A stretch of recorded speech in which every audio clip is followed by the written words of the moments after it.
हमारी देवभूमि में आपका स्वागत है। मैं हूं आपके साथ तुलिका सिंह। रुक करते हैं खबरों की ओर। पहली खबर उत्तराखंड के पौड़ी गढ़वाल से सामने आ रही है। आपको बता दें, पौड़ी गढ़वाल में आम आदमी पार्टी ने कार्यालय का उद्घाटन किया है। आपको बता दें, आम आदमी पार्टी ने पौड़ी के सर्किट हाउस के पास कंडोलिया रोड पर अपने मंडलीय कार्यालय का विधिवत उद्घाटन किया है, जिसमें आम आदमी पार्टी के प्रदेश प्रभारी दिनेश मोहनिया ने शिरकत की। आपको बता दें, पौड़ी गढ़वाल मंडल का मुख्यालय है और जिले का मुख्यालय भी पौड़ी जिला है। पौड़ी जिले में कुल 6 विधानसभा हैं और पार्टी के उत्तराखंड प्रभारी ने बताया, जिस तरह से पहाड़ों से पलायन हुआ है उसका एक बहुत बड़ा कारण मंडल स्तर के अधिकारियों का मुख्यालय में न बैठना भी है। उन्होंने बताया कि आम आदमी पार्टी आगामी 2022 विधानसभा चुनाव में उत्तराखंड में सरकार बनाएगी और सभी चुनाव में उत्तराखंड में सरकार बन जाएगी और सभी मंडलीय स्तर अधिकारियों को पौड़ी मुख्यालय में बैठने के लिए निर्देश दिया जाएगा, जिससे पहाड़ से लोग पलायन करने पर मजबूर न हो। इस अवसर पर पार्टी के केंद्रीय प्रभारी शशि मोहन कोटनाला, युवा मोर्चा के प्रदेश अध्यक्ष दिग्मोहन नेगी, श्रीनगर विधानसभा के संगठन मंत्री गजेंद्र चौहान, पौड़ी की विधानसभा प्रभारी मनोहर लाल पहाड़ी, पार्टी के प्रदेश प्रवक्ता आशुतोष नेगी और भी लोग कार्यालय के उद्घाटन में मौजूद थे। आपको बता दें, पौड़ी विधानसभा के कोट ब्लॉक, पौड़ी ब्लॉक व कल्कीगंज ब्लॉक के पदाधिकारियों को उनकी जिम्मेदारी भी सौंपी गई है और सभी कार्यकर्ताओं से प्रत्येक बूथ को मजबूत बनाने की सिफारिश की गई है। 2022 का जो चुनाव है वो आम आदमी पार्टी पूरी ताकत के साथ, पूरी तैयारी के साथ लड़ने जा रही है। उसी कड़ी में आज हम पौड़ी में हैं और पौड़ी में भी कार्यालय का उद्घाटन कर रहे हैं। हमारा ये मानना है कि उत्तराखंड की जनता आम आदमी पार्टी को एक बेहतर विकल्प के रूप में, एक उम्मीद के रूप में देख रही है। उसी कड़ी में हम लोगों के बीच में जा रहे हैं और हर विधानसभा में एक कार्यालय खोल रहे हैं, मंडल के कार्यालय खोल रहे हैं, जिसका कि आज पौड़ी में इनोवेशन था। मेरा ये मानना है कि इस तरीके से आम आदमी पार्टी को लेकर लोगों को उत्साह और प्यार है। खबर उत्तराखंड के रुड़की से सामने आ रही है। उत्तराखंड में रुड़की में पदयात्रा निकाली हरीश रावत ने। आपको बता दें, कृषि कानून के विरोध में हरीश रावत ने पदयात्रा निकाली है और पदयात्रा में कानून के विरोधी नारे लगाए गए हैं। किसान के लिए केंद्र की भाजपा सरकार द्वारा बनाए गए कृषि कानून के विरोध में उत्तराखंड के पूर्व मुख्यमंत्री हरीश रावत ने आज शहीद राजा विजय सिंह स्मारक कुंजा बहादुरपुर से लेकर इकबालपुर तक पदयात्रा की। सभी किसान कांग्रेस जनों के साथ जय जवान और जय किसान और अभी तो यह अंगड़ाई है, आगे और लड़ाई है जैसे जोरदार नारे भी लगाए। पूर्व मुख्यमंत्री हरीश रावत ने कहा कि जब तक भाजपा सरकार महंगाई और किसानों पर जबरन थोपे गए काले कानून को वापस नहीं लेती, तब तक कांग्रेस पार्टी सोनिया गांधी के नेतृत्व में आंदोलन करती रहेगी। उन्होंने कहा कि कांग्रेस पार्टी किसानों के साथ कंधे से कंधा मिलाकर खड़ी है।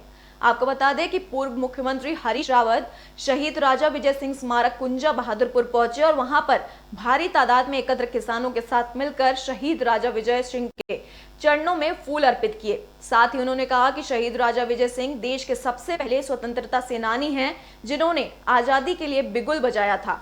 हम उनके चरणों से पदयात्रा शुरू कर रहे हैं ताकि केंद्र की भाजपा सरकार और प्रदेश की सरकार को सद्बुद्धि मिल सके।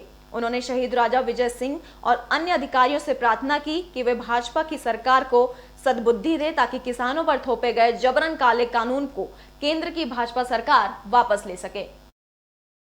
पहले स्वतंत्रता संग्राम सेनानी थे। 1857 के किसान विद्रोह में जिन्होंने अगुवाई की और अंग्रेजों का मुकाबला किया, हम उनके चरणों से अपनी पद यात्रा प्रारंभ करें। तो इसलिए यहाँ पर पुष्प चढ़ा करके हम सब लोग जो है ये अपनी यात्रा प्रारंभ कर रहे हैं। पद यात्रा कम यात्रा है और प्रारंभ कर रहे हैं और इकबालपुर में जाकर के हम एक ज्ञापन सौंपेंगे सरकार को कि भाई आप किसानों की तीनों जो कानून उनके पर थोपे हैं, जिनको किसान काला कानून बता रहे हैं, उनको आप तत्काल वापस लीजिए। पहले खबर उत्तराखंड के रामनगर से सामने आ रही है। आपको बता दें, उत्तराखंड के रामनगर में पुलिस ने मोस्ट ऑपरेशन वांटेड अभियान चलाया। आपको बता दें, ऑपरेशन वांटेड अभियान के तहत पुलिस ने 3 अभियुक्तों को गिरफ्तार कर लिया है। नैनीताल एसएसपी प्रीति प्रियदर्शनी के निर्देश पर चलाए जा रहे ऑपरेशन वांटेड अभियान के तहत आज रामनगर कोतवाली पुलिस ने फरार चल रहे 3 वांटेड को गिरफ्तार कर लिया है। वरिष्ठ पुलिस अधीक्षक नैनीताल द्वारा जनपद में चलाए जा रहे ऑपरेशन वांटेड अभियान के तहत बुधवार को भगवान सिंह मेहट चौकी प्रभारी पिरुमदारा और मानधन चौकी इंचार्ज जगबीर सिंह के नेतृत्व में पुलिस टीम ने फरार चल रहे वारंटी अभियुक्तों को गिरफ्तार कर लिया है। ये एसएसपी महोदय के द्वारा जो है ऑपरेशन वांटेड चलाया गया था कल रात में। उस अभियान के तहत रात में जो है जो हमारे शराब में गोगसी में वांटेड चल रहे थे 3 अभियुक्त पप्पू, सुरजीत और नजाकत, उनको गिरफ्तार किया गया, माननीय न्यायालय के समक्ष पेश किया। ये खबर उत्तराखंड के रुड़की से सामने आ रही है। आपको बता दें, उत्तराखंड के रुड़की में एसपी ने लोगों से अपील की है कि वो भावनात्मक पोस्ट को शेयर ना करें। अगर वो ऐसा करते हैं तो उन पर सख्त से सख्त कार्रवाई की जाएगी। शांति व्यवस्था के मद्देनजर पुलिस प्रशासन पूरी तरह से मुस्तैद है। वहीं माहौल को बिगाड़ने वालों को किसी भी सूरत में बख्शा नहीं जाएगा, ऐसा कहना है एसपी देहात प्रमेंद्र सिंह डोभाल का। एसपी देहात ने लोगों से भी अपील की है कि वह झूठी सूचना और धार्मिक भावनाएं भड़काने वाली पोस्ट को शेयर न करे, अन्यथा उस व्यक्ति पर भी वैधानिक कार्रवाई की जाएगी। दरअसल 2 दिन पूर्व रुड़की में एक संपत्ति विवाद को लेकर 2 पक्षों में विवाद पैदा हो गया, जिसको लेकर सोशल मीडिया और कुछ शरारती तत्वों द्वारा धार्मिक रूप दिया जा रहा था। एसपी देहात प्रमेंद्र डोभाल ने साफ किया है कि उक्त विवाद पूर्ण रूप से संपत्ति का विवाद है।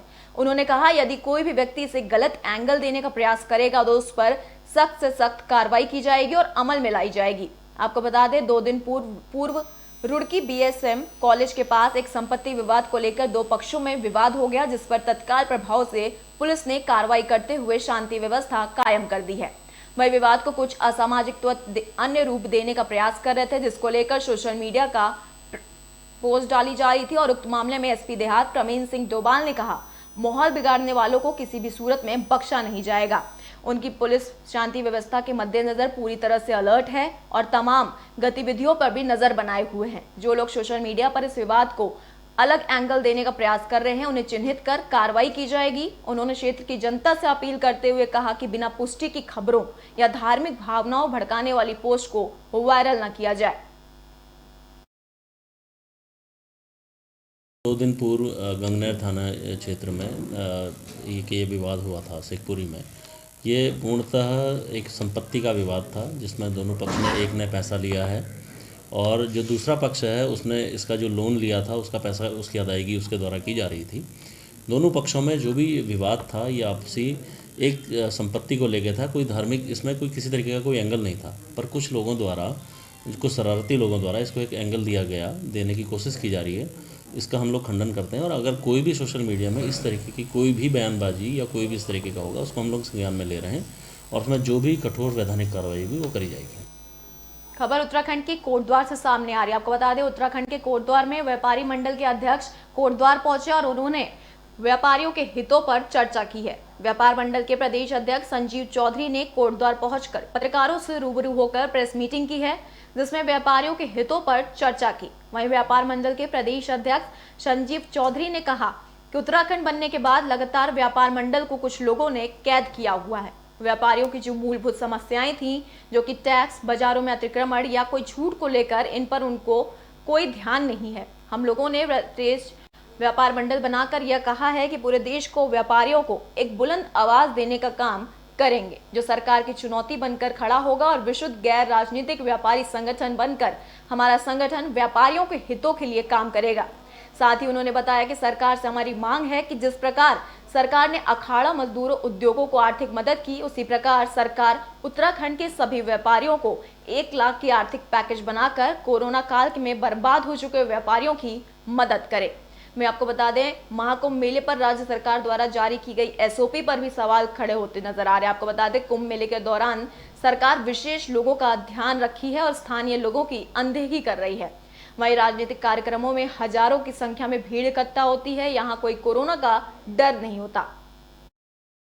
लॉकडाउन के टूटे हुए व्यापारियों की कुछ मांगों को लेकर पूरे प्रदेश में जाकर सरकार से निवेदन कर रहे हैं कि इस लॉकडाउन टाइम में व्यापारी बुरी तरह प्रभावित हुआ। उत्तराखंड राज्य पर्यटन आधारित राज्य है और सरकार की जो इस समय गाइडलाइन है उसके अनुसार अभी भी उत्तराखंड में व्यापारी जिसका इंतज़ार करता है वो यात्री नहीं आ रहा है। मसूरी हो, नैनीताल हो, ऋषिकेश हो, हरिद्वार हो या पर्यटक अल्मोड़ा हो, रानीखेत हो, सब टूट गया, बर्बाद हो गया। तो हम सरकार से मांग कर रहे हैं कि किसानों और मजदूरों की, अखाड़ों की जिस तरह आपने आर्थिक सहायता की है, इसी तरह कुंभ में खुली छूट यात्रियों को आने की दी जाए। उत्तराखंड के रामनगर से खबर सामने आ रही है। आपको बता दें वहां पर एक 12 वर्षीय युवक को राष्ट्रीय वीरता पुरस्कार दिया गया है। आपको बता दें भारतीय बाल कल्याण परिषद नई दिल्ली ने रामनगर के एक 12 वर्षीय सनी कश्यप का राष्ट्रीय वीरता पुरस्कार 2020 के लिए चयन किया गया है। सनी ने 9 अगस्त 2020 को रामनगर की उफनती कोसी नदी में डूब रहे अपने से 22 साल के रवि कश्यप की जान बचाई थी। बुधवार रात हमारी टीम राष्ट्रीय वीरता पुरस्कार के लिए चयनित सनी कश्यप के घर पहुंची और सनी के परिवार वालों को भी उस वक्त सनी की उपलब्धि की जानकारी नहीं थी।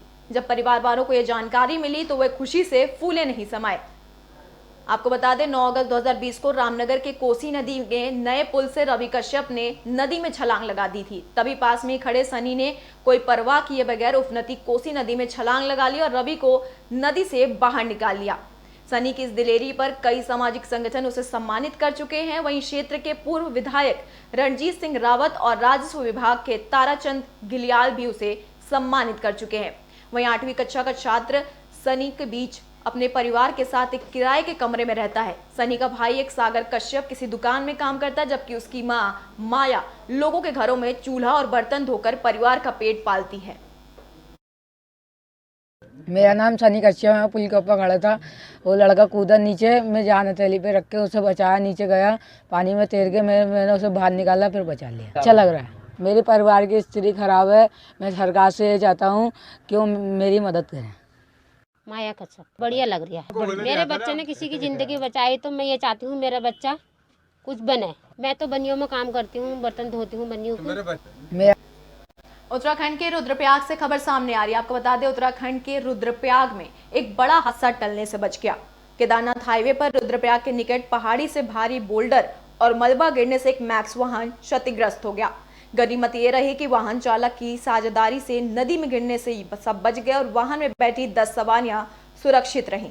बाद में किसी तरह वाहन को हाईवे से किनारे करके ट्रैफिक को सुचारू किया गया। वहीं दरअसल केदारनाथ हाईवे पर रुद्रप्रयाग से 4 किलोमीटर दूर अचानक पहाड़ से भरी भरकम मलबा और बोल्डर आ गया। बोल्डर आने के समय हाईवे पर ट्रैफिक सुचारू था। इस दौरान पहाड़ी से आए बोल्डरों की चपेट में एक वैक्स वाहन आ गया। वही वाहन सवारियों से भरा था, लेकिन गनीमत यही रही कि वाहन नदी में नहीं गिरा। हालांकि बोल्डरों की चपेट में आने से वाहन बुरी तरह क्षतिग्रस्त हो गया और हादसा होने के कारण हाईवे पर 2 घंटे तक ट्रैफिक जाम रहा। बाद में हाईवे से मलबा हटाने और क्षतिग्रस्त वाहन को किनारे करने के बाद आवाजाही शुरू हो पाई।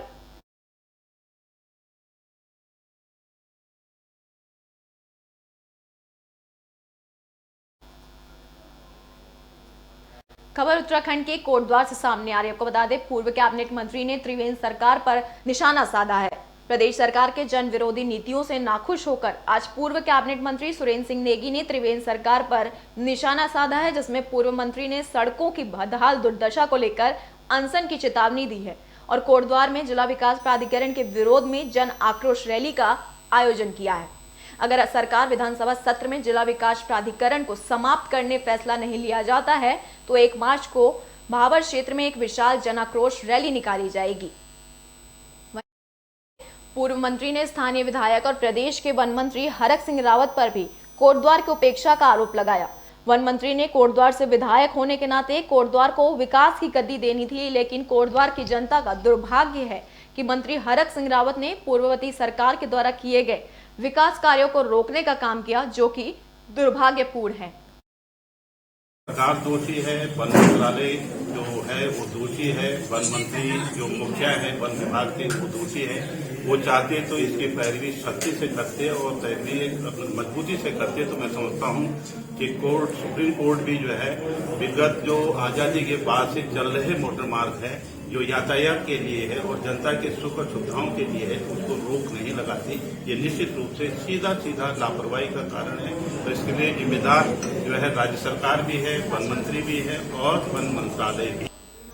उत्तराखंड के कोटद्वार से खबर सामने आ रही है। आपको बता दें शहर की कानून व्यवस्था को बनाए रखने के लिए मीटिंग की गई है और बैठक की गई है। वहीं समस्याओं को लेकर विचार विमर्श किया गया। बैठक में कोटद्वार कोतवाली में अपर पुलिस अधीक्षक मनीष जोशी की अध्यक्षता में सामुदायिक संपर्क समूह व विभिन्न समाजों के गणमान्य लोगों की बैठक आयोजित की गई है, जिसमें शहर की कानून और शांति व्यवस्था, यातायात व्यवस्था और अन्य समस्याओं को लेकर विचार विमर्श किया गया, जिसमें सबसे बड़ी समस्या शहर के अंदर यातायात की है। इस मौके पर अपर पुलिस अधीक्षक मनीष जोशी ने कहा कि अगर पब्लिक का स्पॉट मिल जाता है तो पुलिस को जो काम करने होते वो काम बड़ी आसानी से हो जाते हैं। तो उन लोगों से बात हुई है, वो हमारे इसमें पूरी मदद करेंगे। साथ ही शहर में जो रेडी ठेलियां राष्ट्रीय राजमार्ग पर खड़ी रहती हैं, जिससे वाहन को पार्किंग नहीं मिल पाती और आड़े तिरछे वाहन खड़े होते हैं, जिससे यातायात व्यवस्था बिगड़ जाती है, तो उसके लिए भी अलग से रेडी ठेले वालों के लिए कहीं एक जगह चिन्हित कर व्यवस्था की जाएगी। साथ ही जो लड़के रेस ड्राइविंग करते हैं उसके लिए स्कूल कॉलेजों में अवेयरनेस प्रोग्राम चलाए जाएंगे।